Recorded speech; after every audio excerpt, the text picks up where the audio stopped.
Kasabay ng pagtutok sa mas mabilis at mas murang koneksyon, isinagawa ang Telecommunication Summit 2026 na pinangunahan mismo ni Pangulong Ferdinand R. Marcos Jr.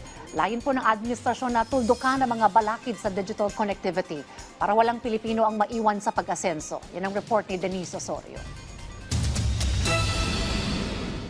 Nakatutok ang gobyerno at mga malalaking telco sa Philippine Telecommunication Summit 2026 para itulak ang mas malawak at abot kaya na internet coverage sa buong bansa. Binigyang diin ni Pangulong Ferdinand R. Marcos Jr. na hindi lang ito usapin sa bilis ng connectivity, kundi kung paano ito nakakapagbukas ng mga pagkakataon at oportunidad para sa edukasyon, serbisyo at kabuhayan.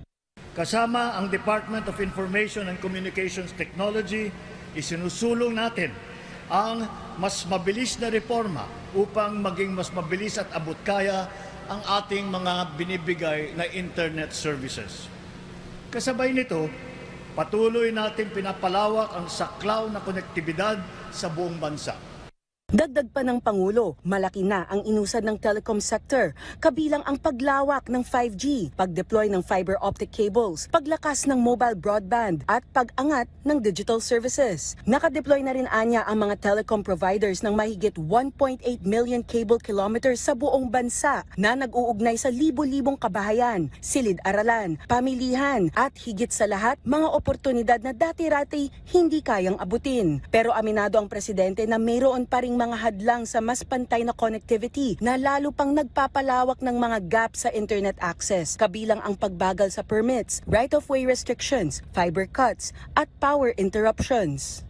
Kailangan magkaisa ang pamahalaan, ang pribadong sektor at mga lokal na pamayanan sapagkat walang iisang sektor lamang ang kayang harapin ang mga hamong ito. Kumilos tayo na may isang hangarin, ang maghatid ng pag-asa, ng ginhawa at pagkakataon sa bawat Pilipino. Ilan sa mga ipinatupad na reforma tulad ng Konektadong Pinoy Act at ang mas malawak na infrastructure sharing ang tumulong maiwasan ang dobleng gastos at mapababa ang deployment costs. Ang pag-usad naman ng National Broadband Fiber Backbone Project ay umabot na sa humigit kumulang 670 ahensya ng gobyerno at halos 17 milyong Pilipino na ang nakikinabang. Mayroon na ring 9,500 active free Wi-Fi access points sa humigit sa 5,000 pampublikong mga lugar at higit sa 89,400 subsidized SIM cards na ang naipamahagi sa mga estudyante, guro at mga indigent communities. Ayon naman kay DICT Secretary Henry Aguda, mahalaga rin ito para sa chairship ng Pilipinas ng ASEAN ngayong taon dahil dito ipinapakita ng bansa na handa itong maging sentro ng teknolohiya sa rehiyon.